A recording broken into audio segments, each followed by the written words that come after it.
yang biasa. Dulu ingat saya di Pertamina itu ada SPB Putri fungsi. Ya. Fungsi ABRI ya, fungsi. Ada 6, Bu. Motor, Yang pertama ada sewa, yang kedua ada pinjam pakai, yang ketiga kerjasama pemanfaatan, yang keempat BSG BGS, yang kelima KSPI, keenam ketupi. Oke, ya itu mekanisme pemanfaatan yang sudah kalian kenal ya. Ada pertama pinjam pakai, ya pinjam pakai ini sesuai namanya ya, dipinjamkan. Pinjamkan ke siapa? Ke pemerintah daerah gitu. Jadi istilahnya pemerintah daerah kalau minjem ya nggak usah gitu ya, nggak usah bayar, nggak usah apa kan gitu ya, karena namanya juga minjem. Nah, itu istilahnya pinjam pakai. Terus kemudian yang kedua sewa, ya tadi sampaikan. Sewa ini hasilnya fix ya. Dan pada umumnya sewa ini contohnya misalnya sewa sebagian gedung gitu ya untuk misalnya untuk apa bank ya, untuk counter bank, untuk counter koperasi dan lain sebagainya. Terus kemudian kita punya BGS PSG yang minggu kemarin kita sudah diskusikan bersama ya. Dan kemudian kita juga punya KSP, KSPI dan ketupi. Ya, untuk ketupi kemarin sudah kita bahas bersama ya di waktu kuliah umum gitu ya, dan kalian langsung berguru pada sumbernya gitu ya ke Pak Nafan. Oke. Sekarang saya ingin sedikit sharing untuk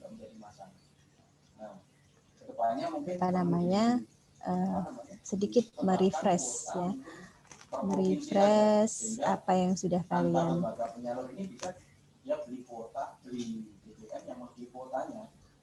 peroleh sebelumnya.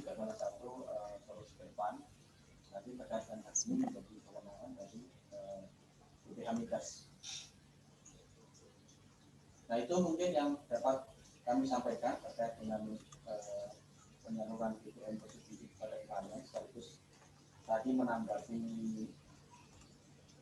paparan yang disampaikan oleh rekan-rekan KNPB, dan saya kira hasil survei dari rekan-rekan KNPB itu sangat menjawab selama ini terhadap penyaluran BBM.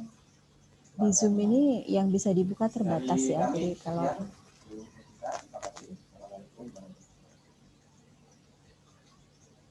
sebentar saya tutup dulu deh biar enggak.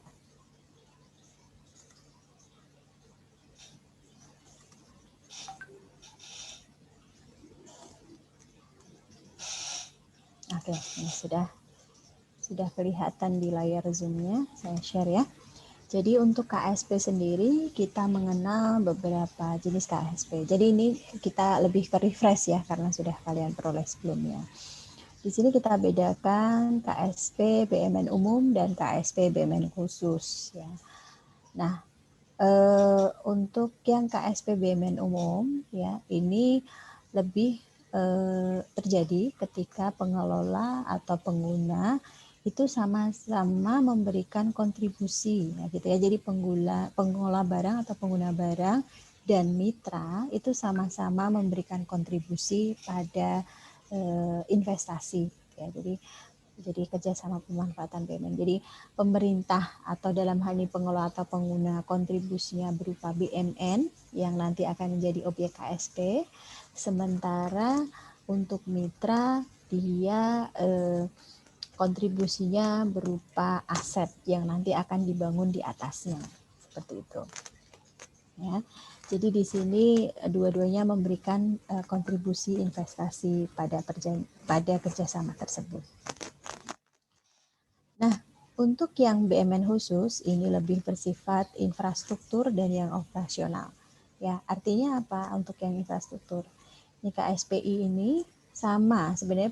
Pemahamannya sama dengan BUMN umum ya, tetapi untuk yang infrastruktur ini dia objeknya aja beda ya. Kalau KSP umum ini bangunan yang dibangun di atas tanah katakan gitu ya, itu bebas ya, bisa gedung, bisa bangunan dan lain sebagainya. Tapi kalau untuk yang KSPI ini investasi yang ditanamkan oleh mitra, jadi pihak mitra itu yang dibangun adalah yang masuk sebagai kategori infrastruktur. Ya, jadi infrastruktur ini bisa berupa jalan, ya, bisa berupa jembatan, kemudian bisa juga berupa jaringan katakan air atau irigasi seperti itu. Ya, jadi untuk ini lebih sifatnya kita batasi untuk yang masuk dalam kategori infrastruktur. Nah, lebih lanjut KSP ini juga dibuka, KSP BMN ini dibuka untuk KSP BMN operasional, yang artinya pemerintah mempunyai BMN-nya, ya. Kemudian pihak swasta ini beda dengan yang umum ya, yang umum pihak swasta juga memberikan kontribusi investasi. Nah, kalau untuk yang sini, yang di KSP BMN operasional, itu swasta kontribusinya lebih bersifat mengoperasikan aset tersebut. Ya, jadi ayo sama-sama, tapi kamu ngoperasiin ya. Saya ada aset nih, kamu yang mengoperasikan ya, seperti itu. Oke, itu lebih untuk sifatnya untuk lebih merefresh kalian ya yang materi ini. Kita masuk kembali ke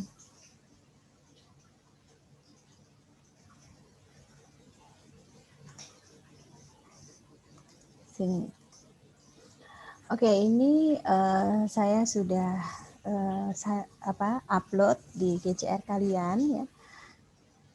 Jadi ini adalah case kerjasama pemanfaatan yang benar-benar terjadi. Jadi ini real case gitu ya. Tetapi beberapa berapa datanya, detailnya saya kaburkan ya. Jadi ini kayak di Jalan KT Jakarta Barat gitu. Nah ini memang saya sembunyikan karena memang untuk menjamin istilahnya kerahasiaan ya, karena ini adalah dokumen internal dari DJKN.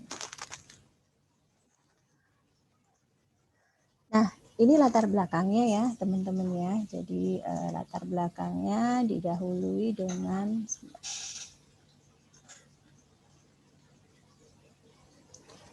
adanya surat kepala badan ya dari satu kementerian ya, satu kementerian. Nah, pertimbangan yang diperoleh, yang diajukan itu yang pertama adalah lokasi BMN tadi ini selalu terkena banjir sehingga mengganggu proses belajar mengajar siswa di diklat kementerian. Ya. Jadi mungkin sebelum masuk ke sini saya berikan background lagi bahwa aset ini terletak di Jakarta Barat gitu ya. Dan aset ini despite that it's very located in a very strategic location gitu ya. Jadi dia di lokasinya sangat strategis, tetapi di sisi lain dia sering banjir. Nah, sebelum KSP ini diusulkan gitu ya, lokasi ini dipakai untuk, jadi di atasnya ada bangunan dan lokasinya dipakai untuk diklat gitu ya, untuk diklat kementerian tersebut. Nah, tapi kemudian dalam perjalanannya karena kondisi lokasi yang selalu banjir tadi ya, dan kemudian juga orang pada susah mengakses ya. Dan selain itu bangunannya itu udah rusak berat, ya. Sehingga si Satker tadi itu mengembangkan tanahnya yang ada di Bandung, ya. Untuk apa? Untuk dibangun disklat ya, pusat pusdiklat, ya, dibangun pusdiklat.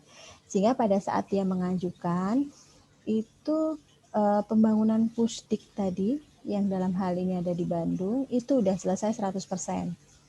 Ya, jadi direlokasilah kegiatan-kegiatan diklat yang tadinya ada di Jakarta Barat tadi, direlokasi ke Bandung semua.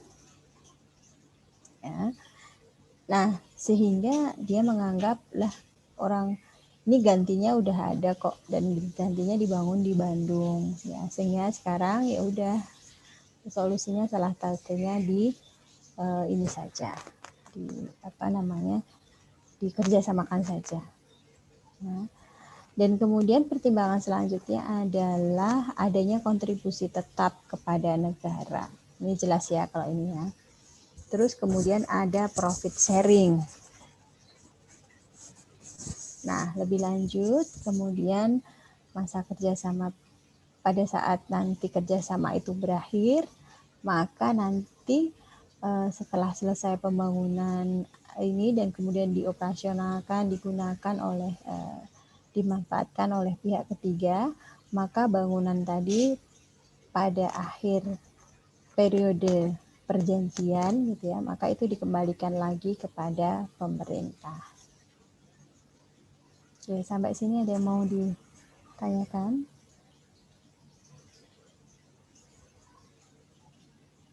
Belum ada, Bu. Oke. Ini dua dasar hukumnya ya yang kita pakai. Ini masih saya menggunakan PMK-nya masih yang lama, jadi belum yang 2020. Karena kemarin ya case yang di 2020 sendiri itu belum. Ya. Ada satu case yang sudah masuk ya, sudah masuk ke dalam kantong, ke dalam proses pengerjaan. Tapi kembali itu belum selesai ya, sehingga kalau mau dijadiin diangkat menjadi case untuk kemudian dipelajari kalian, ini kondisinya masih bisa berubah-berubah gitu. Jadi belum pas lah ya kalau dijadiin case tadi. Maka ini kita masih menggunakan PMK 78 tahun 2014 dan PP 27 tahun 2014.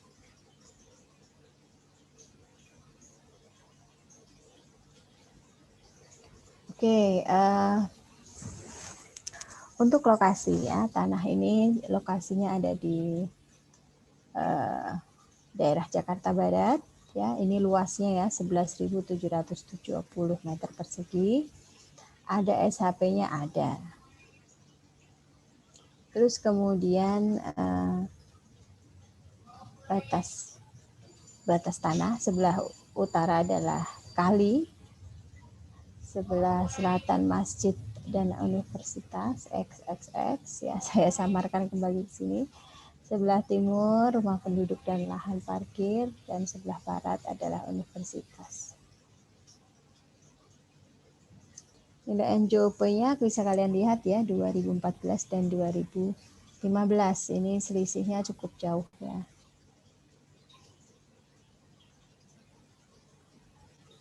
Oke, ini ada, ini saya skip aja langsung ya, nanti ketahuan asetnya. Oke, ini lokasi ya, lokasi asetnya, ini batas-batasnya ada. Jadi ini lahan kosong inilah yang ini ya dipakai. Terus batasnya ada yang berupa kali, ada jalan ininya. Terus rumahnya ini ya.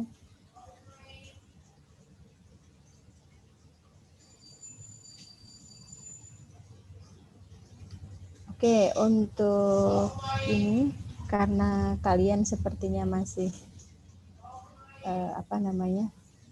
membutuhkan waktu ya, membutuhkan waktu untuk membaca lagi. Ini mulai dari jenis usaha KSP yang diusulkan sampai dengan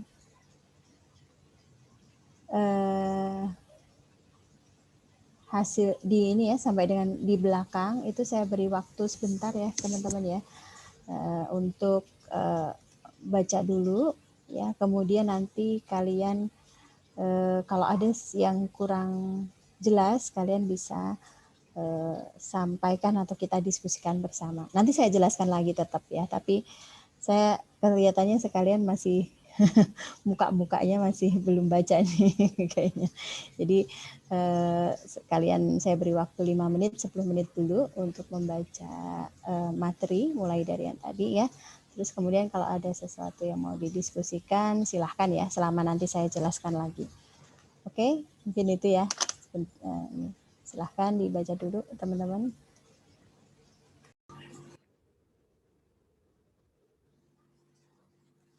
Oke, sudah kalian baca ya?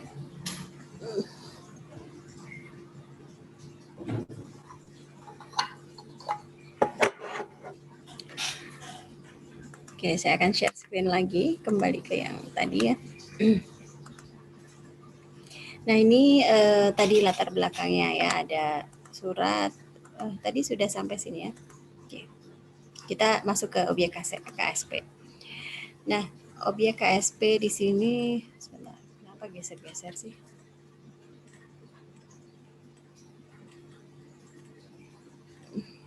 Oke, ini tadi udah ya. Luasnya dia 11.770 meter persegi. Ya, jadi cukup luas ya, besar. Dan ada SHP-nya, ya sertifikatnya. Dan ini saya tutupin ya. Terus lokasinya ada di Jakarta Barat. Statusnya tercatat pada Kementerian XXX yang dulu digunakan untuk Pusdik Kementerian, ya salah satu kementerian. Ini batas atas bawah batas tanahnya dan nilai NJOP-nya.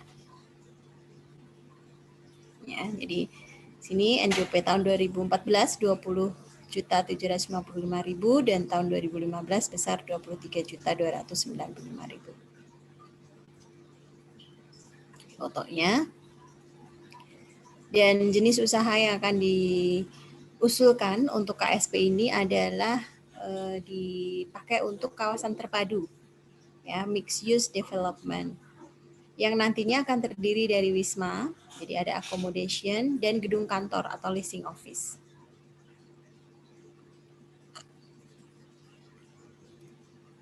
Selain itu nanti ada convention center ya, balai pertemuan, dan pusat perbelanjaan, retail, dan fasilitas penunjang. Serta nanti ada juga fasilitas parkir di sana. Ya. Nah, ini layout nanti yang kurang lebih akan seperti ini ya, usaha KSP-nya. Jadi nanti akan ada 2 gedung, 2 tower, yaitu Tower A dan Tower B. Yang mana masing-masing tower itu punya ketinggian, memiliki ketinggian 21 lantai. Ya. Tower A nanti difungsikan sebagai wisma, ya, atau hotel ya, dan Tower B difungsikan sebagai gedung kantor. Nah, total luas lantai yang dibangun adalah 55.832,76 meter persegi ya. Ini tentu lebih luas ya dibanding lahan karena ini kita membangun tower, jadi luasnya lebih ke atas. Nah, dari 55 tadi, kalau kita breakdown, 32.779, sekian, itu untuk bangunan utama.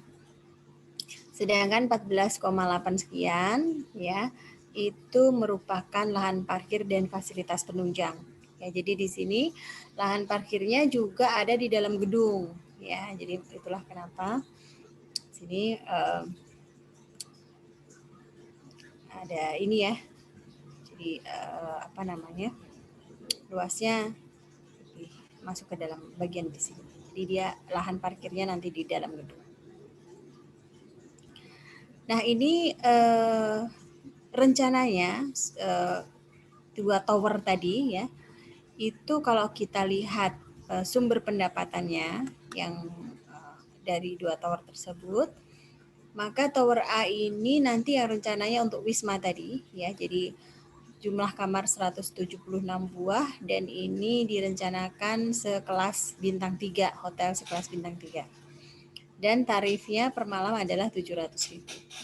Sedangkan tower yang kedua itu nanti dari Tower B ini yang dibersewakan adalah seluas 18.144 ya. Dan dengan tarif 360.000 per meter persegi per bulan. Ya, per meter persegi ya ini ya. Nah, kemudian ada balai pertemuan. Ya, dengan kapasitas 800 sampai 1.000 orang ya, dengan tarif sebesar 175.000 per pax. Selain itu ada usaha untuk retailnya ya, dan kemudian fasilitas parkir ya, sebanyak 500 base dengan tarifnya 4.000 ya, per jam. Jadi tarifnya tentu ini ya, merupakan tarif yang ditentukan oleh perda setempat ya. Nah, dari sini kalian bisa melihat bahwa ini semua merupakan asumsi ya, yang nanti menjadi bahan ya, bahan bagi pengelola barang juga gitu ya, bagi pengelola barang untuk menyusun bukan proposal, menyusun perhitungan ya, feasibility study-nya. Ini semua adalah asumsi ya, asumsi yang nanti akan digunakan. Nah, ini jangka waktu KSP-nya ini diusulkan selama 30 tahun dan nilai investasi tadi ya, baik pihak pemerintah maupun pihak mitra atau swasta itu sama-sama punya kontribusi ya. Sehingga di sini kontribusinya untuk yang dari kementerian ya, pada saat diusulkan ini proposal ya, ingat ya di sini proposal itu senilai ini dengan dasar nilai NJOP-nya. Sedangkan mitra KSP nanti rencananya akan atau harus berinvestasi sebesar sekian. Ya, jadi kalau kita bandingkan dua-duanya, maka kontribusi pemerintah ini dengan NJOP tadi sebesar 244 miliar, sekian miliar. Sedangkan dan itu menempati porsi 34,67%. Sedangkan mitra KSP ini porsinya dari investasi itu ada sebesar 65,33%.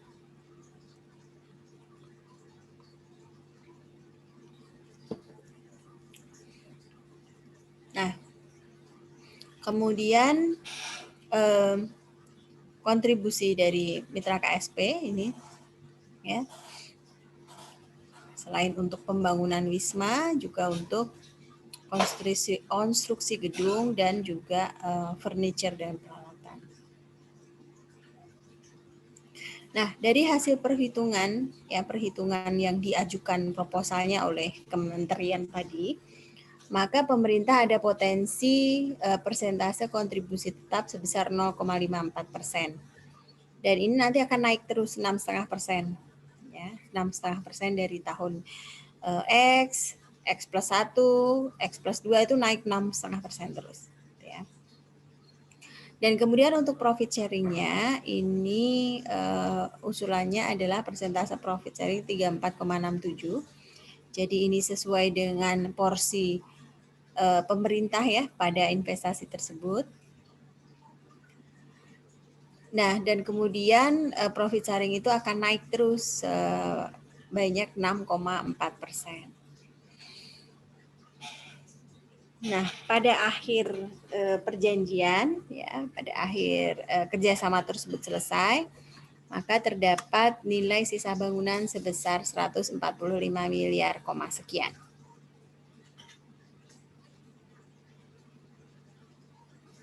Nah, ini proposal, kita masih membahas proposal. Di proposalnya diusulkan bahwa NPV-nya sebesar 1 triliun gitu ya, 1,3 triliun. Sedangkan IRR 11,42% dan payback period 16 tahun. Dari situ proposal KSP juga membreakdown untuk pembiayaannya ya. Jadi di situ interest rate-nya asumsi 9%, grace period 2 tahun. Jadi grace period ini adalah waktu untuk untuk toleransi ya, untuk tidak membayar profit sharing ya. Kenapa? Karena asumsinya 2 tahun tersebut adalah untuk pembangunan. Ya, jadi pembangunannya belum selesai, kan nggak mungkin juga ya kita sudah kenakan untuk sharing periodnya, sharing profitnya. Nah, sehingga di sini diberikan grace period 2 tahun. Terus kemudian jangka waktu pinjaman, ya berarti di sini pembiayanya ada yang berasal dari pinjaman nih, kalau seperti ini, gitu ya. Itu selama 5 tahun, dan cost of equity karena dia pembiayaannya berasal dari pinjaman, maka di sini ada cost of equity ya atau cost of debt-nya itu sebesar 7,5%.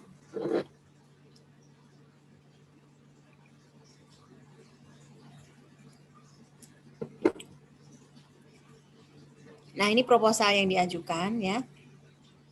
Proposal yang diajukan tadi profit sharing-nya adalah 34,67% mengikuti proporsi investasi yang dikontribusikan oleh pemerintah ya. Dan ada kontribusi tetap yang kemudian naik ya, masing-masing sebesar 6,5%.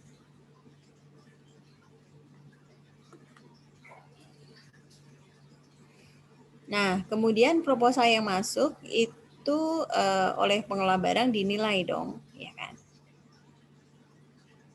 Nah, hasil penilaian tadi, jadi tim DJKN segera membentuk tim untuk KSP ya, dan kemudian melibatkan penilai juga. Jadi di sini diketahui bahwa nilai wajar tanah saat usulan disampaikan, itu tidak lagi sebesar 23 ya. Tadi karena pada di proposal kan 23 juta sekian kan gitu ya. Nah, ini kan NJOP berdasarkan NJOP-nya.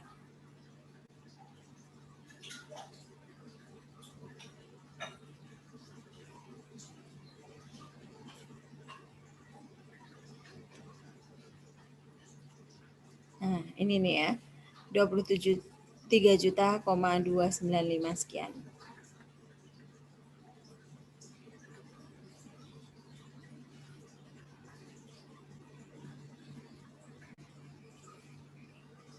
Nah, sehingga usulannya menjadi seperti ini ya. Kontribusi tetapnya ya tentu berdasarkan nilai investasi yang disetorkan pemerintah saat itu. Nah, kemudian di hasil penilaian di sini ternyata nilai per meter persegi untuk tanahnya adalah 29,797 dengan nilai total 350. Ya, ini berbeda dengan yang tadi diusulkan di proposal karena di proposal itu nilai per meter perseginya menggunakan NJOP. Ya, sehingga di sini NJOP ternyata setelah dihitung total NJOP 2015 dengan menggunakan NJOP 2015 ya, maka di sini sebesar 23,29 miliar. Ya, selisihnya cukup jauh.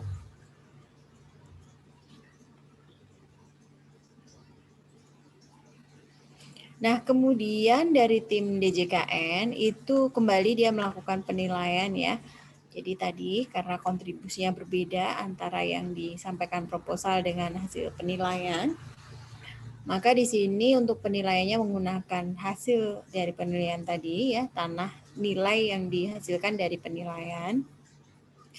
Nah, setelah disampaikan tadi ya, kemudian di proposalnya disesuaikan beberapa asumsinya, maka di sini ternyata hasil penilaian dari tim DJKN ya, ini net NPV-nya masih positif sama dengan proposal yang disampaikan, tetapi lebih kecil ya, lebih rendah dibanding yang diusulkan. Namun intinya NPV-nya sama. Kemudian IRR ya, IRR di sini yang di proposal tadi 11,42% ya diusulkan ya. Nah, sedangkan hasil penilaian dari tim itu jauh lebih tinggi, 16,14%. Nah, kalau kita bandingkan ini dengan WACC, maka kita masih tahu bahwa IRR-nya masih lebih tinggi dibanding WACC ya. Jadi di sini proyeknya menguntungkan ya, dari hitung-hitungan masih menguntungkan. Nah, payback period 16 dan 8,18 tahun. Barangkali ada yang masih ingat apa sih NPV, IRR dan payback period? Silahkan. Yuk, sambil merefresh ya kalian. Mungkin Mankeunya udah lupa atau gimana? Silahkan.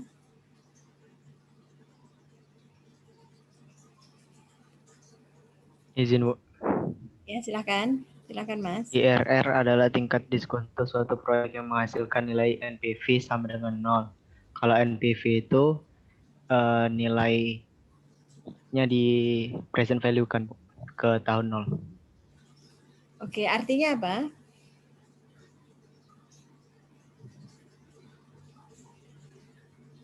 Untuk Artinya melihat keuntungan di masa depan, ya, Bu. Iya, RPV ini kalau positif berarti proyeknya menjanjikan nggak? Menguntungkan. Visible nggak? Iya, menguntungkan. Jadi semakin positifnya ini semakin besar, tentu dia akan semakin menguntungkan ya. Oke, kalau IRR tadi apa, Mas?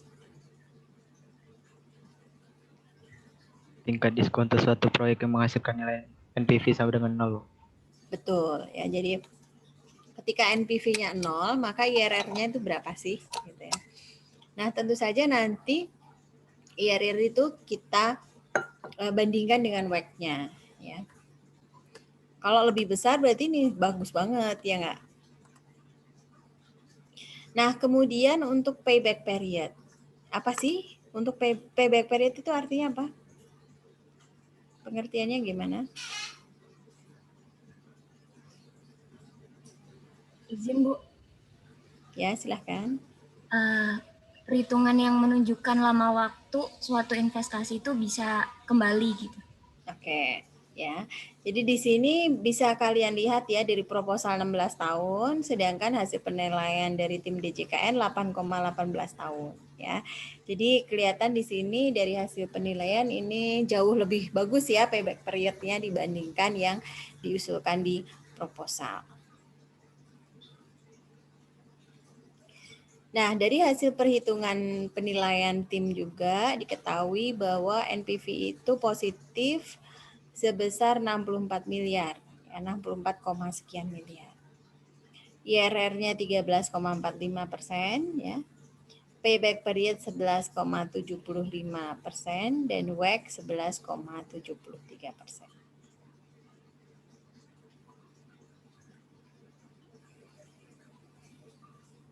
Nah, ini juga hasil penilaian ya.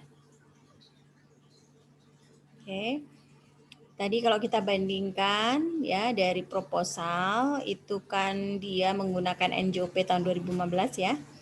Maka di sini nilai asetnya lebih kecil.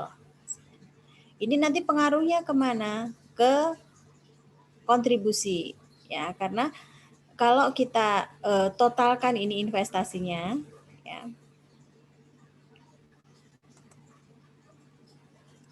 Kalau kita totalkan di sini, maka berarti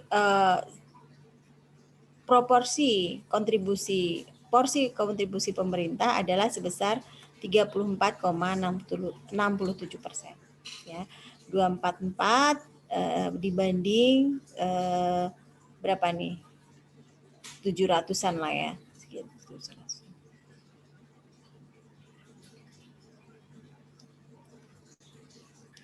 Nah, sedangkan ketika kita menggunakan nilai wajar saat itu, ya, maka ketika kita bandingkan dengan total ini, ya nilai investasi, maka tentu saja dia akan ini ya berubah, gitu ya.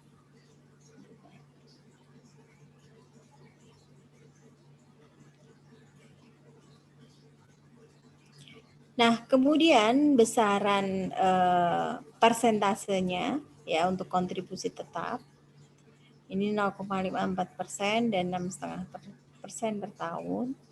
Sedangkan ini dari hasil penilaian. Oke, sampai sini ada yang mau ditanyakan teman-teman?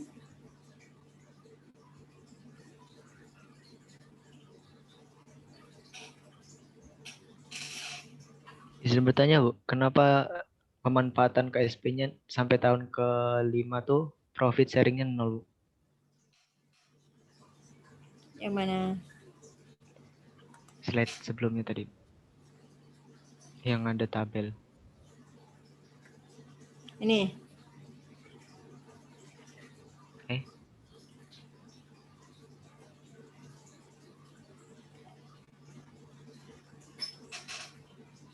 Ini. iya Bu. Ya, ini proposal, Mas. Ini yang diajukan di proposal. Ya, jadi kenapa demikian? Ya, berarti harus lihat proposalnya, Mas. Ya. Jadi di sini grace berarti asumsinya grace periodnya 5 tahun kan gitu ya. Kalau di tadi di hasil penilaian grace periodnya kan 2 tahun. Hanya 2 tahun. Ya, kalau pertimbangannya ya harus lihat proposalnya ya Mas ya. Di sini tidak disampaikan. Nah, sedangkan kalau yang dari sini yang dihitung oleh tim penilaian, maka dari proposal tadi itu dirubah gitu ya dengan asumsi yang tadi digunakan oleh pengelola barang. Ya. Kemudian untuk grace periodnya mungkin pengelola barang juga akan bilang, aduh kelamaan kalau 5 tahun mah gitu ya. Ya orang dia bangun cuma 2 tahun ngapain grace periodnya kelamaan kan gitu ya. Sehingga di sini cukup diberi 2 tahun. Dengan asumsi ini masih perlu tahun pertama dan tahun kedua itu masih perlu waktu untuk melengkapi yang dia usahanya dia gitu ya, kerjasamanya.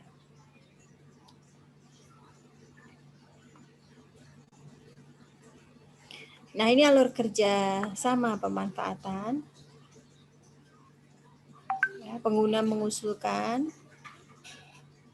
Nanti begitu diusulkan, kita memerintahkan untuk penilai untuk melakukan penilaian tadi atas asetnya. Kemudian setelah itu dibentuk tim juga ya, jangan lupa untuk tim KSP.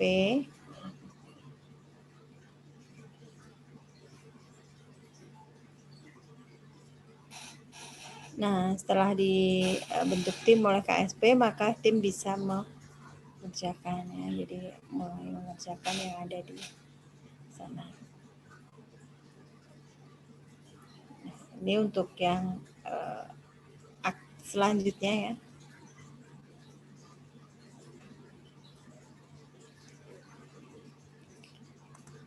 Barangkali sampai sini ada yang mau ditanyakan teman-teman?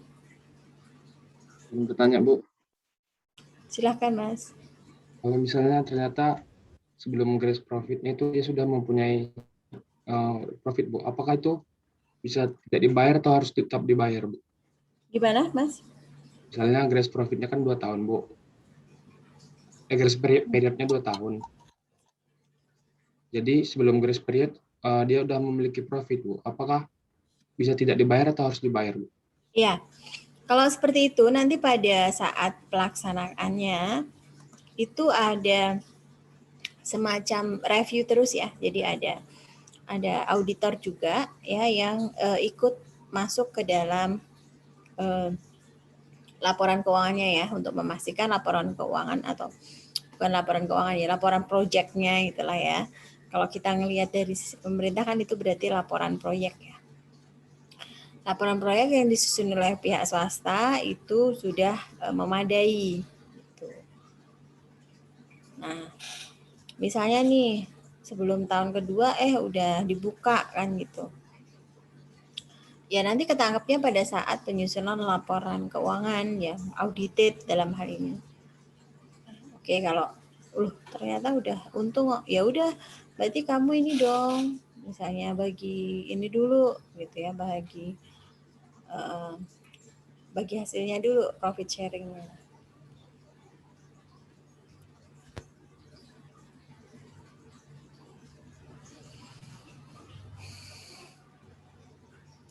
Nah ini adalah Proyeksi penerimaan dari hasil penilaian seperti ini.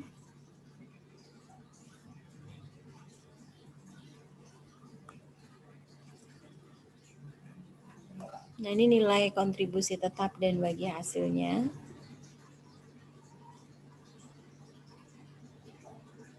Oke. Teman-teman ada yang mau didiskusikan kah, teman-teman?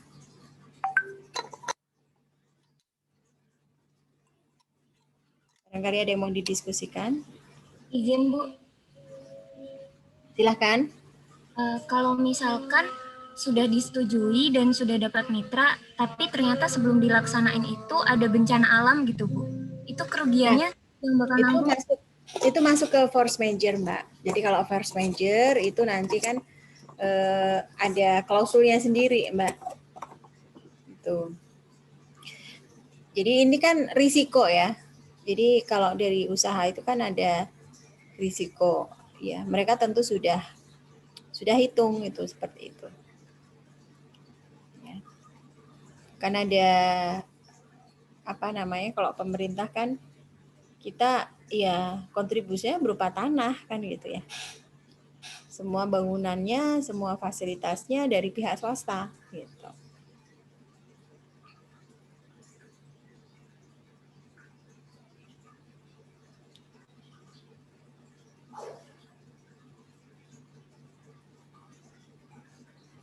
Oke, itu bagian dari risikonya ya Mbak ya. Itu kecil sih kemungkinan kalau ini ya, kan itu first major semua juga nggak mau ya. Mau bisnis dimanapun gitu ya, begitu lagi bangun terus kemudian ada bencana alam ya pasti rugi gitu ya. Dan mereka biasanya nanti malah menginsurance ya. Membuat insurance atas investasinya tersebut ya. Jadi insurance atas bangunannya dan lain sebagainya.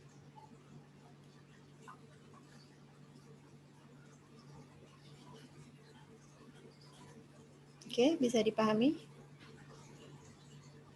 Terima kasih. Oke, untuk ini ya, ini karena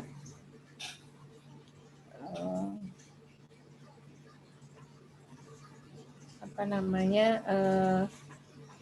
lagi di sini udah azan, silahkan kita break dulu ya, break 10 menit, nanti kita kembali lagi di pukul 3.20 ya teman-teman ya.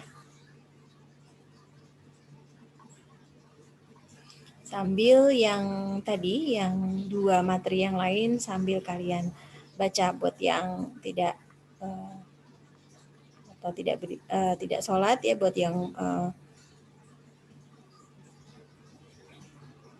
ini silahkan nanti kalian beribadah dulu. Kita break dulu ya teman-teman ya.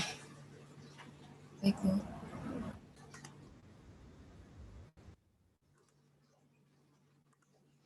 Ya, ini adalah perhitungan ya dari tim KSP-nya. Jadi di sini untuk menghitung besaran kontribusi tetap dan profit sharing. Ya. Kalau kalian teliti di sini ada 2 tahun ya, 2 tahun kosong. Yang ini berarti mengindikasikan adanya grace period. Ya, terus kemudian di sini untuk kontribusi tetapnya. Ya. Nah, di sini ada kenaikan setiap tahunnya adalah sebesar 6,5%. Ya, untuk meng-counter adanya inflasi dan lain sebagainya. Nah, ini ketika kita berpindah dari sheet ke sheet yang lain, maka ini ada beberapa perubahan asumsi ya. Jadi kalau yang tadi profit sharing ya, dimulai di tahun ketiga 1, 2, 3 gitu ya. Ini juga sama.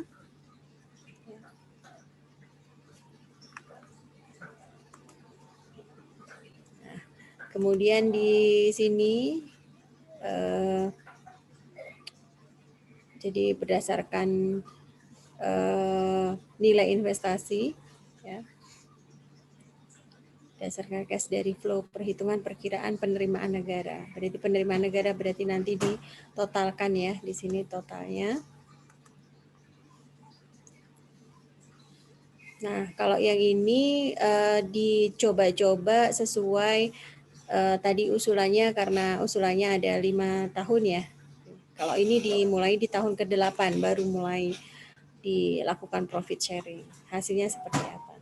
Tentu ini pengaruh ke perkiraan penerimaan negaranya ya. Kalau kita bandingkan pasti akan lebih besar ketika profit sharing mulai dilakukan di tahun ketiga ya. Selisihnya lumayan banyak juga.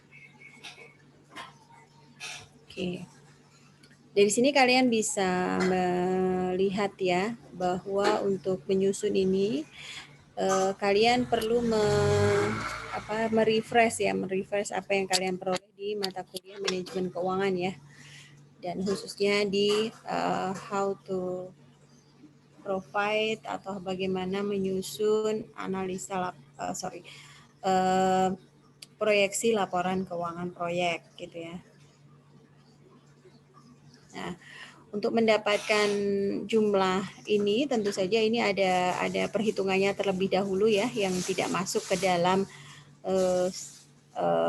materi ini. Jadi ada perhitungan untuk mendapatkan profit proyeknya setiap tahun. Nah, dari sana baru masuk ke sini untuk dihitung berapa persentase yang diperoleh sama pemerintah. Gitu ya. Baru bisa masuk ke sini.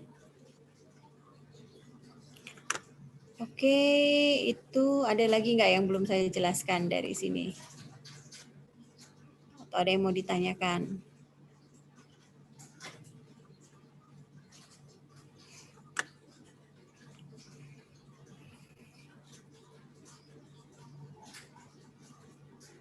Oke, kalau tidak ada kita mungkin pindah ke ini dulu ya, ke yang kertas kerja ya.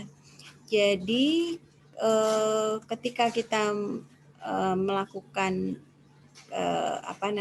penilaian seperti ini, kita melakukan menyusun feasibility study seperti ini ya, maka kita juga perlu menyusun kertas kerjanya. Ya, kertas kerja ini untuk memastikan semua progresnya, semua prosedur dilaksanakan gitu ya, dan semua prosedur itu ada analisanya, step analisanya seperti itu.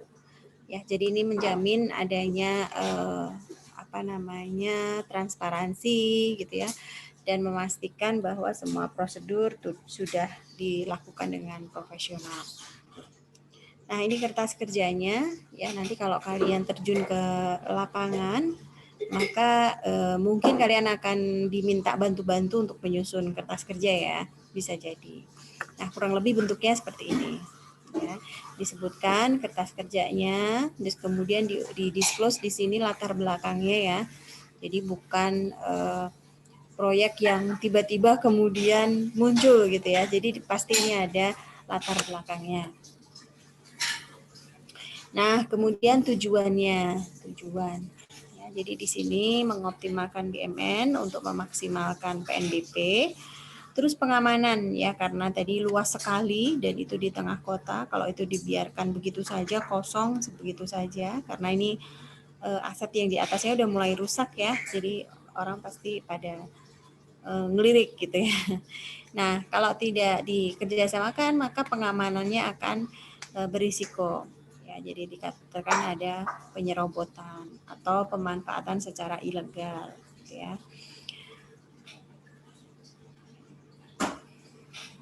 Dan yang jelas untuk memberikan manfaat bagi negara. Nah, lebih lanjut, ini dasar hukum yang digunakan kembali karena ini yang PMK 115 ini masih benar-benar baru ya. Jadi untuk yang contoh dari KSP, case study-nya itu belum ada gitu ya, belum banyak. Dan kalaupun ada sih yang sudah diusulkan gitu ya. Cuman memang belum selesai mungkin ya. Saya kurang update gitu. Sehingga ini yang kita pakai dan ini masih pakai yang PMK yang lama. Tapi kurang lebih prinsipnya masih sama sih, prinsip untuk KSP-nya. Jadi saya pikir nggak apa-apa lah jadi case study kalian. Nah, ini datanya, jadi memastikan bahwa data data-data BMN-nya itu lengkap ya. Jadi mulai dari data administrasinya dan data fisiknya juga gitu ya.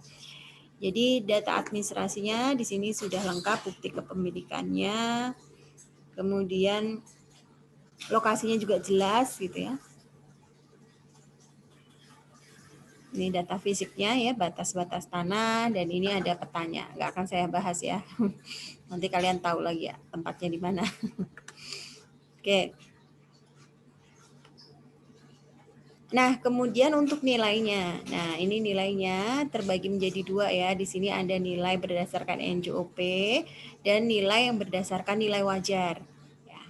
Jadi nilai NJOP-nya tadi semeter 23 juta sekian tadi ya. Nah, itu totalnya menjadi sekitar sekian. Ya, ketika kita kalikan dengan total luasan. Sedangkan nilai wajar hasil penilaian DJKN adalah sebesar sekian. Ya. Untuk nilai bukunya, jadi nilai buku ini berarti nilai yang ada di catatan kita ya, yang ada di ada di SIMAK BMN kita, di LBMN. Ya. Itu adalah sebesar 123 miliar ya. Saat itu ya, kalau sekarang kan semua udah reval ya. Kan ini tahun ini reval belum selesai ya. Jadi pada saat itu nilai bukunya adalah sebesar sekian. Ya, kalau reval waktu itu selesai di 2017 2018, sekarang mungkin sudah jauh ya di catatan.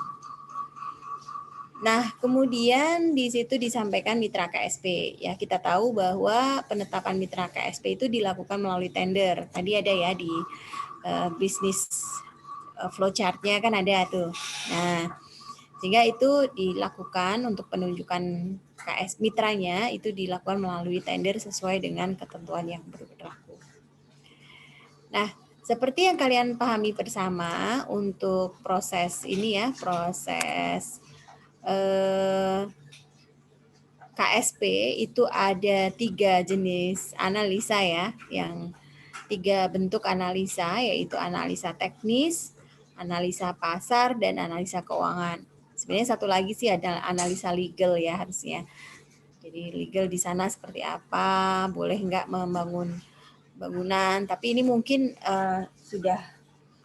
sudah dipertimbangkan di awal karena di sana memang daerah kantor ya, daerah kantor pusat bisnis. Jadi mungkin hal-hal seperti itu menjadi sesuatu yang sudah jelas gitu ya, jadi tidak dimasukkan ke sini. Nah, analisa teknis ya, analisa teknis di sini tadi usulannya adalah tower A dan B ya. Jadi rencananya ini akan di kawasan tersebut, di atas tanah tersebut akan dibentuk kawasan terpadu. Jadi ada 2 tower rencananya, yang mana tower A itu 21 lantai, ini sama-sama 21 lantai ya. Nah, tapi tower A itu diperuntukkan untuk hotel, ya, hotel bintang 3, jumlah kamarnya 176 kamar. Sedangkan tower B itu untuk leasing office, ya, balai pertemuan dan pusat perbelanjaan, ya, dan juga lahan parkir, ya. Nah, seluas total sekian. Nah, untuk biaya pembangunannya sendiri, karena tadi pemerintah sudah memberikan kontribusi berupa tanah ya, maka untuk biaya pembangunan ini merupakan bentuk kontribusi dari mitra. Ya, sehingga di sini pembangunan proyeknya ada semuanya ya, terdiri dari kos untuk konstruksi, kos untuk konsultansi, kontingensi, itu semua menjadi beban atau ditanggung oleh pihak mitra. Nah, itu nantilah yang akan menjadi proporsi dia gitu ya dalam investasi ini. Terus lebih lanjut di situ ada struktur pembiayaan ya, pembiayaan untuk pembangunan tower tadi. Di sini diketahui bahwa pembiayaannya nanti akan diambil dari pinjaman bank dan modal dengan besaran 70-30 ya. Nah, sehingga di sini ketika ada loan dan modal, maka di sini kita perlu menghitung cost of capitalnya ya. Jadi baik cost of debt-nya berapa dan cost of equity-nya berapa. Ya, dengan persentase 70/100 dan 30/100 untuk masing-masing. Ya, dan ini nanti ada weight-nya kan. Kalian masih ingat untuk menghitung WACC ya. Kan ada weight. Ya, jadi di sini loan-nya weight-nya 70% dan kemudian equity weight-nya 30%.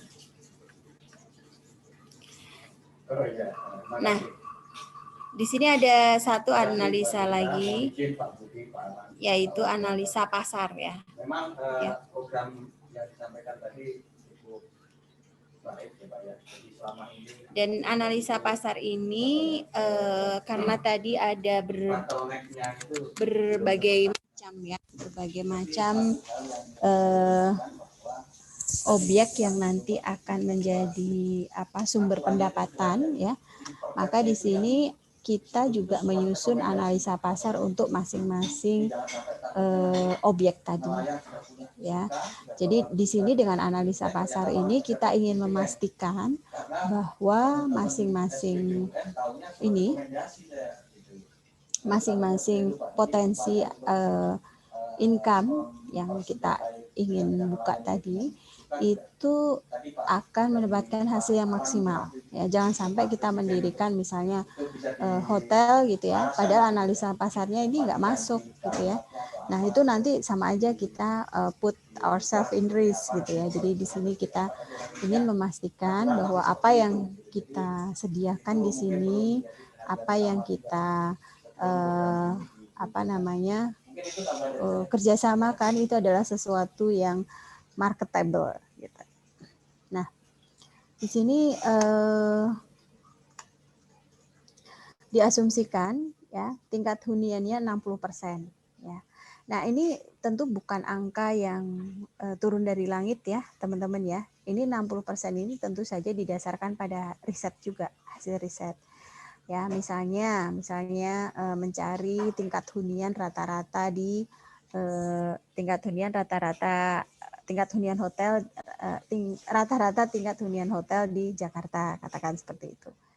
Nah, diketahui angka 60% di tahun pertama. Nah, ini tentu ada dasarnya, bukan angka yang ini ya, yang nembak aja enggak.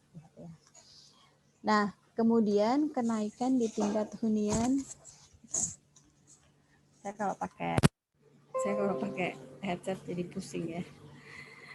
Terus kemudian kenaikan tingkat hunian 1% per tahun hingga tahun 22 hingga pada tahun 23 sampai 30 tingkat hunian stabil di tingkat 80%. Ya, kembali ini adalah angka yang diperoleh dengan riset. Nah, di sini kalian tahu bahwa 23 hingga 30 ini pasti hotelnya sudah tua ya, dan kemudian dia juga di sisi lain demand-nya udah jelas gitu ya. Sehingga di sini dia stabil di tingkat 80%. Nah, kemudian untuk hasil yang diperoleh dari hotel sendiri, itu selain hotel, sewa kamarnya, itu juga kalian tahu ada food and beverage ya, dan kemudian ada laundry. Yang mana dua-duanya ini juga source ya, jadi sumber income juga. Sehingga di sini kalian harus mencari ininya juga gitu ya, asumsinya juga kira-kira berapa. Nah, dalam hal ini di perhitungan itu diasumsikan sebesar 15% untuk food beverage-nya. Ya, 15% dari pendapatan sewa kamar. Sedangkan untuk biaya yang lain-lain ya, pendapatan yang lain-lain yang dari merchandise, telepon, parkir, dan lain sebagainya itu diasumsikan sebesar 2%. Terus lebih lanjut, tadi kalian cermati bahwa source of revenue-nya juga diperoleh dari convention center. Ya, convention center itu adalah ruangan semacam aula gitu ya, yang ditujukan untuk pertemuan dalam jumlah besar. Bisa untuk pernikahan, bisa untuk seminar, ya pertemuan apa kayak partai kayak atau pertemuan reuni akbar gitu ya. Nah itu semua bisa ditampung di convention center. Nah, di sini diasumsikan kapasitasnya 800 dan itu bisa disekat gitu ya. Nah, ada tarifnya juga. Yang tarifnya ini tentu disesuaikan dengan tarif pasar di daerah tersebut gitu ya, di Jakarta. Nah, asumsinya juga ini ya. Ini biasanya research dulu ya. Bisa dengan kuesioner dan lain sebagainya ke hotel-hotel yang lain bisa jadi gitu ya. Jadi ini kita bisa mendapatkan angka seperti ini. Kenapa Bu harus dengan riset? Kenapa harus dengan misalnya market ya, kita terjun ke pasar, kuesioner, ke hotel yang sejenis dan lain sebagainya. Karena kita ingin mendapatkan angka yang ini ya, angka yang lebih real gitu ya, yang lebih mendekati pada kenyataan gitu ya. Jangan terlalu optimis gitu ya, atau jangan terlalu pesimis, karena kalau terlalu optimis kita seringkali nggak sadar bahwa risikonya itu bisa jadi lebih tinggi dibanding itu gitu ya. Bisa jadi kita nggak mencapai pada poin atau titik revenue tersebut, katakan gitu ya. Nah, kalau terlalu pesimis ya sama aja ya. Kalau terlalu pesimis bisa jadi nanti hitung-hitungannya itu menjadi NPV-nya kan geser berarti ya. Nah, bisa jadi nanti kayak setoran ke pemerintah gitu ya. Bagiannya pemerintah, profit sharing dan lain sebagainya itu menjadi terlalu rendah dan itu bukan sesuatu yang kita inginkan gitu ya. Jadi supaya intinya adalah supaya bisa lebih real ya. Perhitungan kita bisa lebih real. Terus kemudian ada pasar sewa kantor ya, pasar sewa kantor. Ya, sama ini juga melalui market research juga. Ya, kalian mungkin pernah diajarin market research, how to do market research?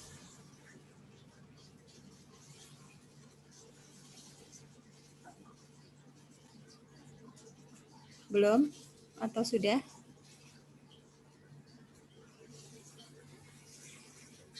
Halo? Gimana Bu? Pernah diajarin untuk melakukan market research? Penilaian pendekatan pendapatan Bu ya? Enggak, riset market, riset pasar. Belum Ya? ada Bu. Oke, nanti mungkin ke depan ya. Kalau nggak salah di kurikulum yang baru itu kemarin saya mengusulkan supaya kalian juga diajarin market research ya. Jadi setidaknya basicnya saja, karena ini bukan suatu skill yang maksudnya ini suatu skill yang harus kalian ketahui juga gitu ya. Semuanya ini ya, semuanya penting ya jadinya ya. Seperti itu. Jadi memang kalau jadi manajer aset itu banyak skill yang harus kalian kuasai. Salah satunya tadi ya, manajemen keuangan, jangan lupa ya. Ini backbone kalian loh. Oke. Terus kemudian pasar sewa retail, ini market, ini ya supermarket dan lain sebagainya. Nah, ini juga ya. Dan sewa parkir. Di sini parkir kalian bisa lihat ya, di sini 100%, Bu. Pede banget nih, optimis nggak nih, Bu? Gitu 100%. Ya optimis, kalau parkir kan di mana? Di Jakarta itu kurang-kurang ya. Jadi tentu saja sebelum kok ini ya pandemi ya, sebelum pandemi, karena ini case sebelum pandemi ya. Mudah-mudahan nanti kita bisa selesai pandemi kita kembali lagi ya, perputaran roda ekonominya bisa kembali lagi. Nah, ini pasar sewa parkir ya. Di situ kalau di Jakarta ini nggak kurang-kurang kalau sewa parkir. Dan ini untuk tarif per jamnya ini tentu sudah ditentukan dengan melalui perda di daerah tersebut gitu ya.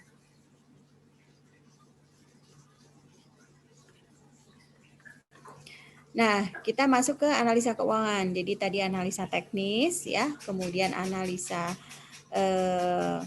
terkait pasarnya dan analisa keuangan.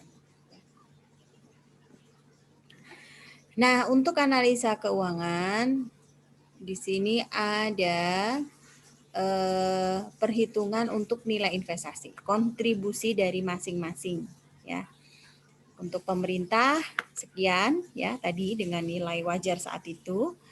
Dan kemudian untuk nilai investasi mitra ini sekian yang diperoleh dari breakdown-nya seperti ini ya. Tadi kalian sudah lihat ya. Angka 481 dari mana, Bu? Dari ini. Ada biaya konstruksi, biaya konsultasi, dan contingencies. Ya.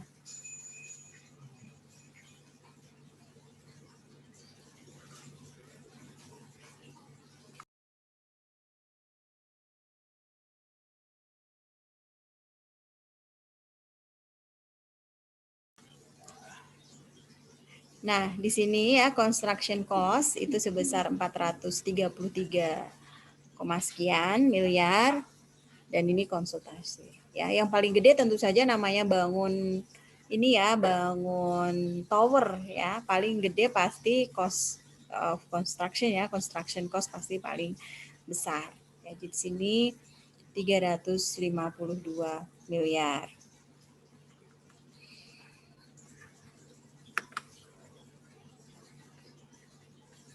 Oke. Nah, sehingga kalau kita bandingkan antara nih pemerintah ya, kontribusi pemerintah dan kontribusi mitra, maka kita peroleh pemerintah itu 42,13% ya. Jadi 50,7 ini per berapa ini? 700-an lah ya. 800 ya. 831 sekian ya. Nah, itu kontribusinya 42,13%. Sedangkan untuk mitra ini 57,87%. Nah, kemudian kita sudah tahu nih ya nilai investasi masing-masing pihak. Terus kita bawa ke depannya bagaimana? Ya, sehingga di sini kita susun proyeksi untuk pendapatan usahanya. Ya. Proyeksi pendapatan usaha karena tadi ada beberapa pos ya yang menjadi sumber pendapatan, maka di sini kita breakdown juga untuk penyusunan income statement dan cash flow-nya. Ya, proyeksi income statement dan cash flow-nya. Ya, ini seperti ini.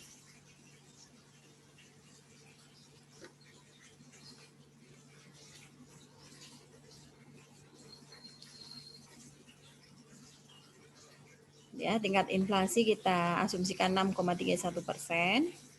Ya, itulah kenapa untuk kontribusi tetap kita asumsikan sedikit di atas tingkat inflasi.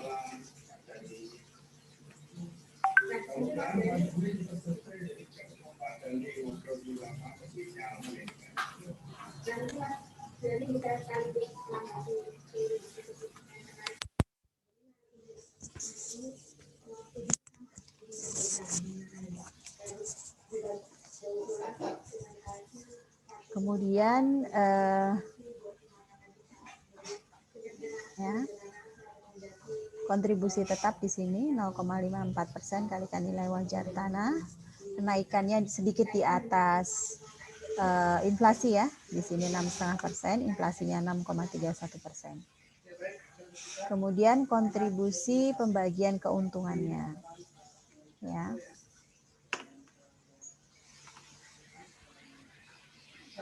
Nah, di sini ada proyeksi biaya kos-kosnya ya, expense dan cost-nya. Cost of sale jelas, operating expense, depreciation expense, interest expense, dan income tax expense. Ya. Untuk pendapatan negara diperoleh dari kontribusi tetap, ya, dan dari kontribusi pembagian keuntungan, ya, profit sharing.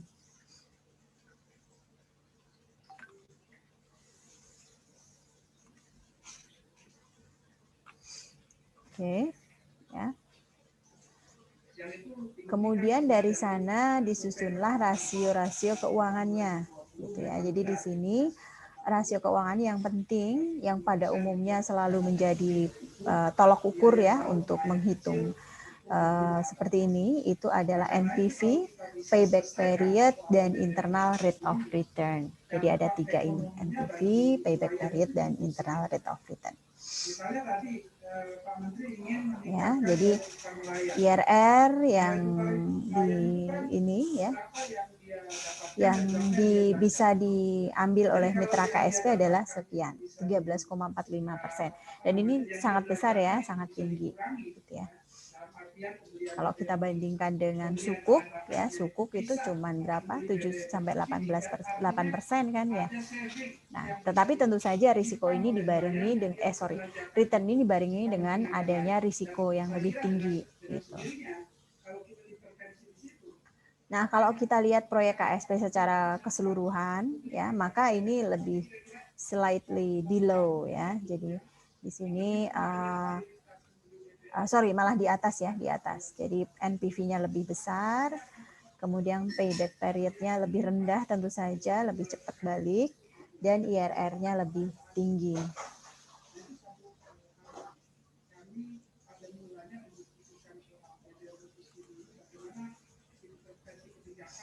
Nah, dari situ sini ada kesimpulannya, disimpulkan dari hasil feasibility study yang dilakukan oleh tim KSP untuk kelayakan investasinya dinilai memadai ya, jadi layak untuk dilaksanakan. Dan kemudian berapa persentase kontribusi tetap dan berapa persentase pembagian keuntungannya. Terus proyeknya diperkirakan 30 tahun ya. Dan kemudian di sini ada klausul-klausul untuk memastikan bahwa nanti masing-masing pihak akan akan open ya, jadi akan transparan gitu ya. Dan kemudian laporan keuangan ya itu bisa dipertanggungjawabkan ya, sehingga nanti perhitungan pembagian keuntungannya ya, profit sharing-nya itu juga bisa tepat gitu ya, bisa pas gitu.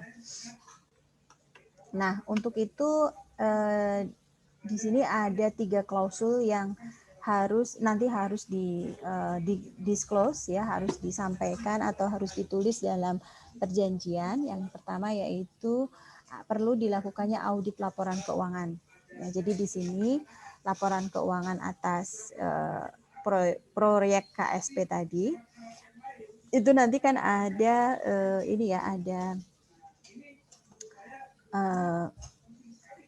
pendapatannya gitu ya, ada cash flow-nya, ada income statement-nya. Nah, kalau misalnya nanti disusunnya tidak dengan jujur, katakan gitu ya, maka ini ada potensi nih hasil yang diterima pemerintah itu terlalu rendah, katakan seperti itu. Nah, sehingga di sini perlu dilakukan audit oleh KAP ya, untuk memastikan kewajaran penyajian laporan keuangannya. Nah, ini masuk ke dalam klausulnya. Terus kemudian yang kedua, adanya pengawasan dari unsur pengguna maupun pengelola dan melibatkan instansi teknis untuk melakukan pengawasan atas kelangsungan proyek KSP gitu ya. Dan kemudian yang ketiga, tidak diperkenankan adanya peralihan kepemilikan perusahaan mitra kerjasama pemanfaatan. Ya, jadi di sini nggak mungkin misalnya kita sudah nunjuk mitra A gitu ya, baru 10 tahun kemudian dipindahkan ke perusahaan B gitu ya. Nah, ini nggak boleh. Ya udah, kamu mitra A gitu ya, kamu yang ditunjuk, kamu yang harus mengerjakan seperti itu. Nah, oke, mungkin itu ya yang bisa saya sampaikan sampai di sini. Jadi kalian setidaknya sudah punya gambaran gitu ya, proses KSP ini seperti apa, kemudian apa yang harus dilakukan gitu ya oleh pengguna maupun pengelola gitu ya, hingga proyek KSP ini selesai dilakukan. Oke, waktunya masih setengah jam. Nah, ini saya buka untuk kita berdiskusi ya. silahkan. Jadi berdiskusi ini tidak satu arah ya, dari kalian ke saya atau saya ke kalian saja. Tapi ini kalian antar kalian juga boleh. Jadi misalnya nanti ada yang mengajak diskusi, kemudian temannya untuk menyampaikan pendapat, silahkan ya, boleh sekali. Oke, silahkan berdiskusi. Sambil saya foto ya untuk bukti pembelajaran kalian. 1, 2, 3. Oke, terima kasih. Silahkan berdiskusi. Ayo.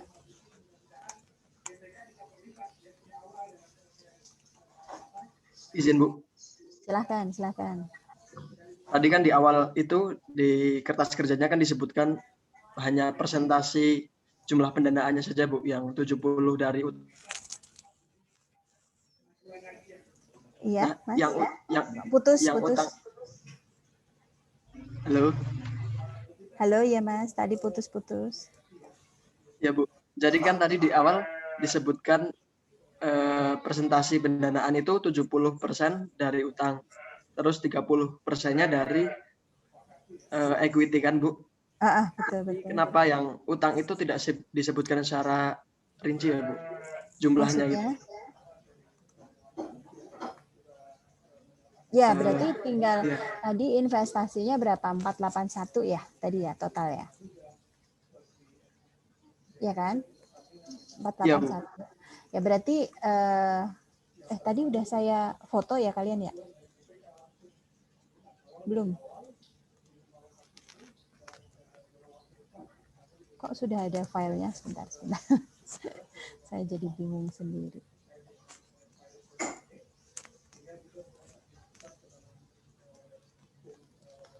Oke,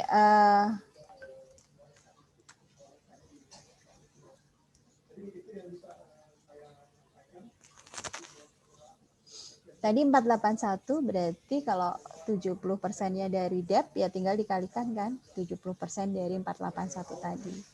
Seperti itu. Jadi yang persentase yang investasi mitra itu yang equity, yang utangnya dari pemerintah gitu nggak Bu? Oh enggak. Kalau pemerintah itu kan sudah kita nggak ada pembiayaan lagi kan, ya kan? Kan itu sudah berupa tanah.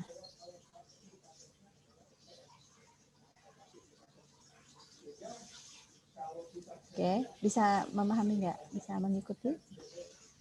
Insya Allah bisa Bu. Aman. Ya, jadi 4 tadi pemerintah 350 sekian itu ya. Sorry tadi saya buka dulu ya, saya agak lupa juga.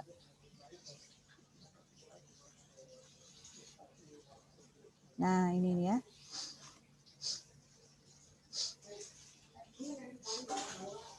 Nah, ini kan pemerintah udah nggak keluar apa-apa karena ini asetnya kan udah existing, ya nggak? Yang 30-70 itu untuk ini dan itu di pihak mitranya nanti ya. Diasumsikan 70% dari sekian itu nanti berasal dari loan. 30% berasal dari ekuitas ya, ekuitasnya dia maksudnya seperti itu.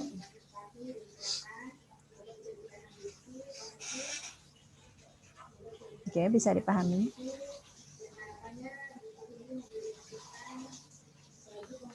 Oke, silahkan. Ada yang mau diskusi lagi?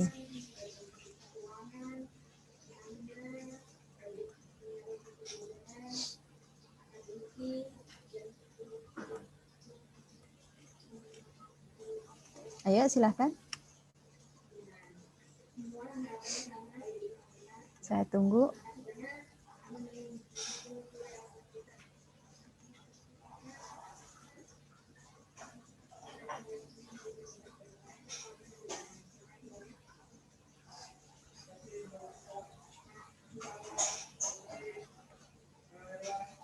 Terima kasih Pak Jani, Pak Alan, Pak Budi, Pak Adrianto.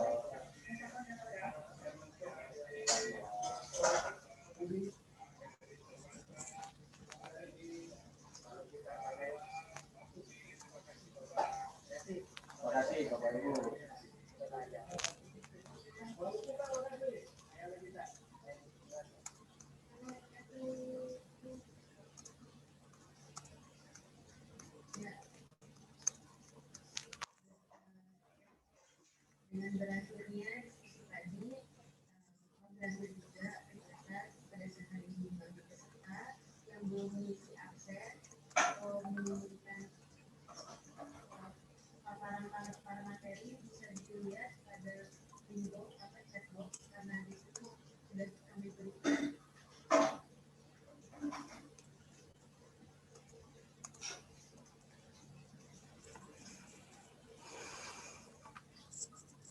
Ayo, silahkan.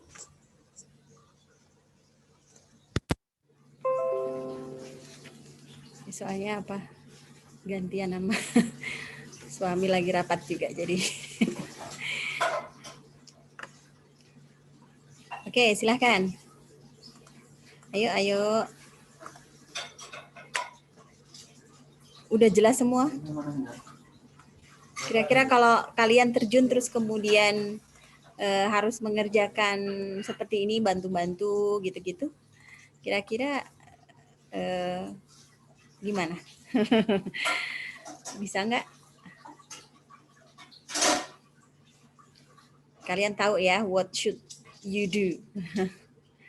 What you should do, kan tahu ya. Jadi tadi mengembangkan asumsi, ya kan, kemudian menyusun proyeksinya, ya, terus kemudian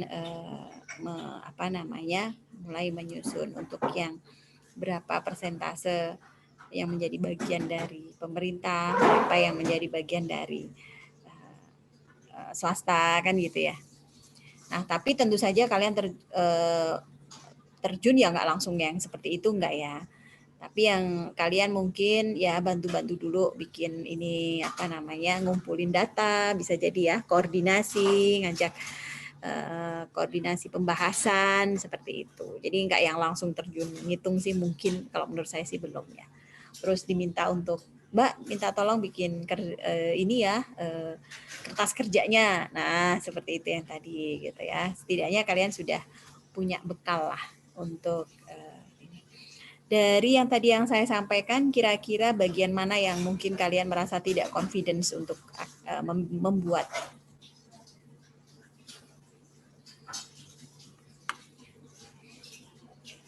Diam semua berarti udah confident semua ya, udah bisa semua nih pasti nih.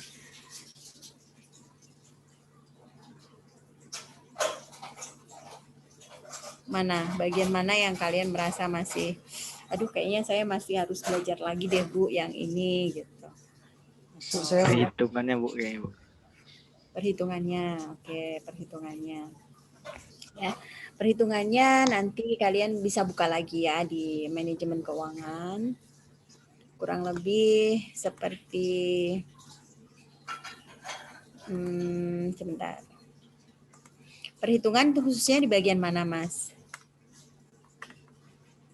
Mungkin penilaian sama observasinya. Observasi itu yang mana nih? Pengambilan data, Bu.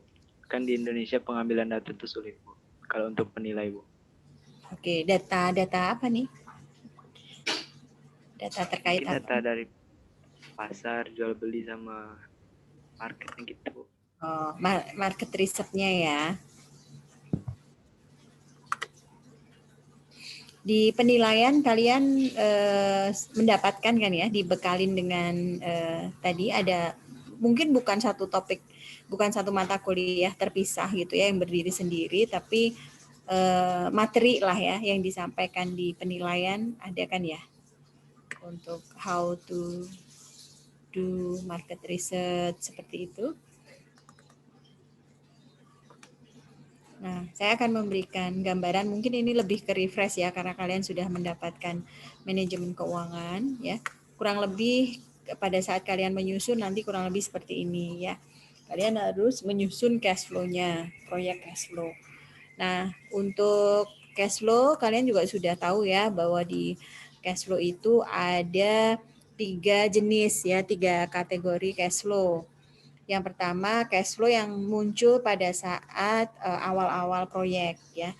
Nah, ini biasanya cash flow-nya negatif ya, karena kita keluar uang ya.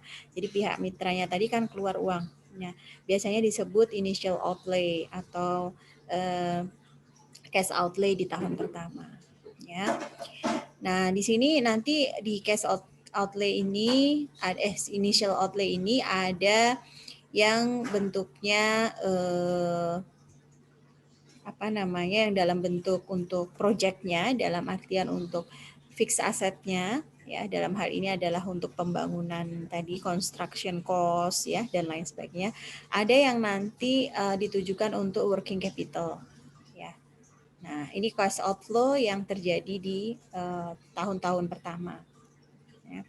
Terus kemudian nanti ada cash flow yang terjadi di selama masa proyek, gitu ya. Jadi selama masa kerjasama tadi.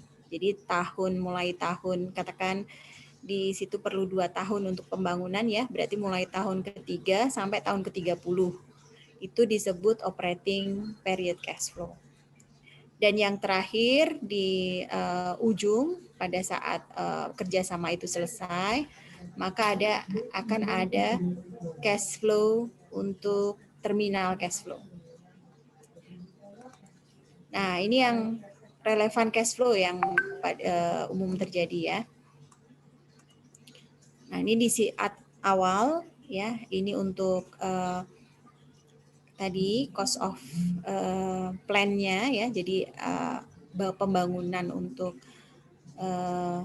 towernya tadi, cost of construction, sama working capital kalau ada, dan kemudian interim operating period, ya. Di sini semua revenue dan expense dan tax tentu saja, ya, yang terjadi di sana. Kalau incremental kan di sini kita membandingkan, ya, dengan proyek dan tanpa proyek. Nah, ini karena memang tidak ada tanpa proyeknya, karena memang sebelumnya itu tanah kosong, gitu ya. Maka di sini kita incrementalnya kita bisa abaikan. Jadi langsung revenue ke proyeknya aja. Pun demikian dengan expense dan yang lainnya. Nah, untuk terminal periodnya berarti nanti ada cash inflow, ya, pada umumnya dari hasil penjualan aset, ya. Jadi seolah-olah aset tersebut dilepas kemudian mendapatkan return berupa hasil penjualan si aset tadi. Nah, seperti itu, ya, teman-teman, ya. Jadi kurang lebih ini, dan kemudian kalian perlu ingat ada kos-kos yang memang harus masuk dan kos-kos yang tidak. Jadi kos-kos yang sangkos sifatnya itu ya udah nggak usah dimasukin.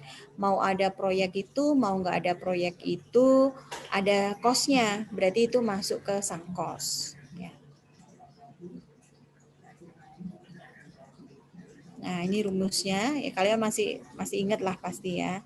Sini operating free cash flow. Nanti tiap tahun kita menghasilkan free cash flow pada tahun tersebut, ya, mulai dari tahun per 0 sampai ke tahun 30, dan itu semua nanti kita kembalikan ke tahun ke-0 untuk mendapatkan NPV tadi. Oke, bisa dipahami?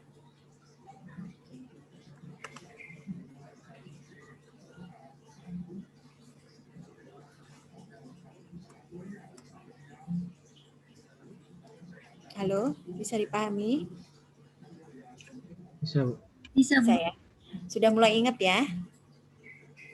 Oke, gitu dong.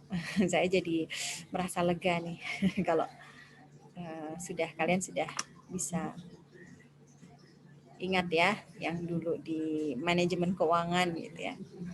Dan nanti juga ini akan kalian peroleh lagi di KND, ya, di KND. Kalian juga belajar lagi untuk manajemen keuangannya. Kalian nanti peroleh lagi di penilaian bisnis, ya. Jadi jangan sampai lupa, ya, teman-teman, ya. Ingat terus untuk bagaimana menyusun proyeksi laporan keuangan.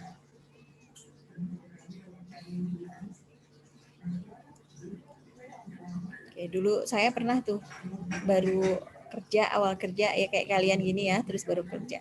Berarti udah berapa tahun yang lalu, ya? Berapa puluh tahun yang lalu. Umur 21 lah, ya, 21, 22. Ya, 22 tahun yang lalu lah, ya. 22 tahun yang lalu. Nah, ini begitu masuk, ya, saya kaget juga, ternyata langsung disuruh bikin proyeksi laporan keuangan gitu ya. Jadi zaman dulu tuh, jadi dulu saya kerja di ini ya, di penerusan pinjaman ya. Jadi kita harus melakukan feasibility study ketika kita akan melakukan pinjaman kan gitu. Nah, kebetulan kita yang ditunjuk ya, kita udah baru juga masuk gitu ya. Jadi ya udah buka lagi tuh buku manajemen keuangan, dibawa kerja sambil ngerjain sambil buka-buka gitu ya. Terus ya alhamdulillah bisa selesai sih. Yang penting prinsipnya kalian harus menguasai ya, harus ini. Dan practice makes perfect always gitu ya. Ingat ya, jadi sering latihan, sering ini itu pasti akan ini. Dan skill ini akan sangat berguna buat kalian ya. Jadi tidak pada saat nanti kalian kerja, skill manajemen keuangan pasti sangat dibutuhkan gitu ya. Jadi ini backbone kalian. Mau jadi akuntansi ya, keahlian untuk akuntansi, keahlian untuk manajemen keuangan, dan keahlian yang terkait ekonomi gitu ya, mata kuliah ekonomi. Ini 3 ini selalu jadi backbone kalian gitu ya. Jadi tidak akan pernah sia-sia lah kalau kalian sering latihan 3 mata di soal-soal di 3 mata kuliah ini. Jadi that's good sign gitu ya.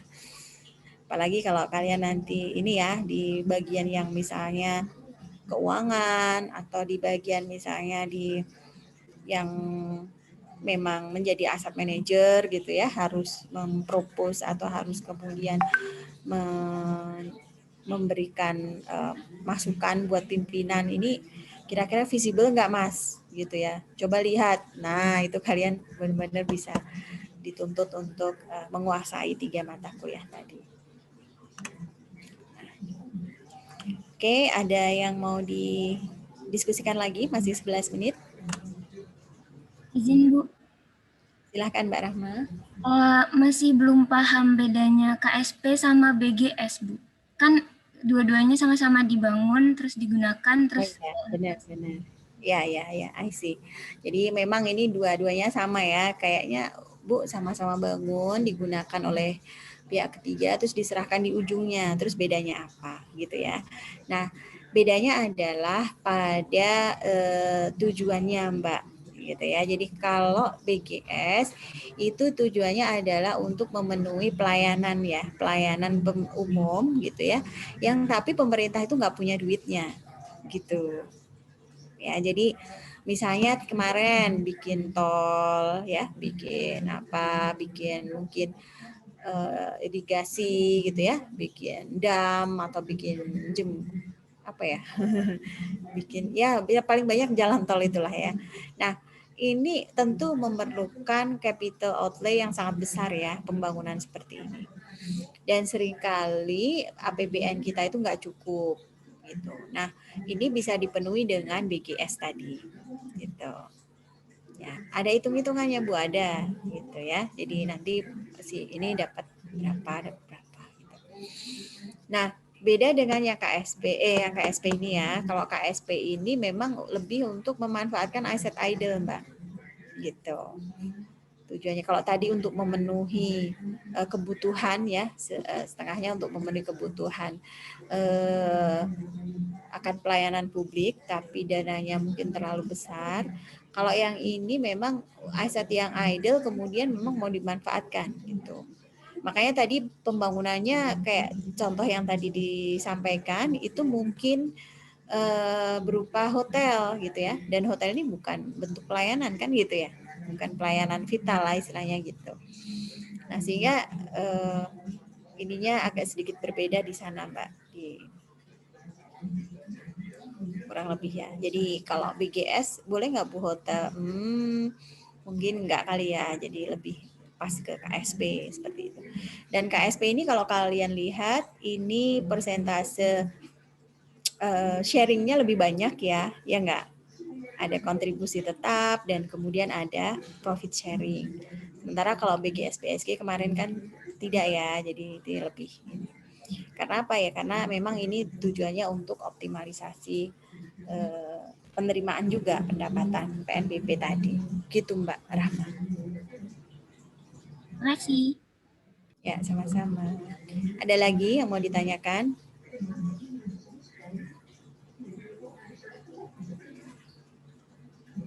Ayo, bukan ditanyakan kali ya, didiskusikan. Diskusikan, silahkan.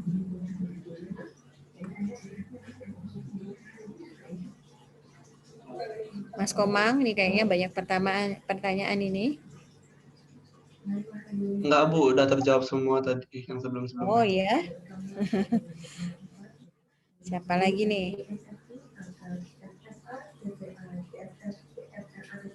Mas Diki, ya jangan hanya merekam saja, merecord saja. Ada yang mau didiskusikan? Silahkan.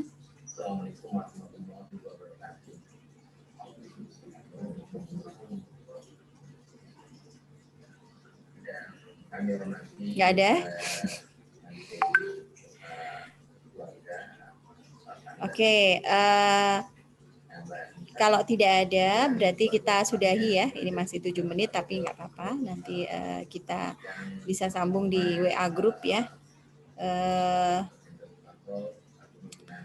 Mungkin itu yang bisa saya sampaikan teman-teman ya. Kita bertemu lagi minggu depan. Ya, jaga selalu kesehatan ya teman-teman ya.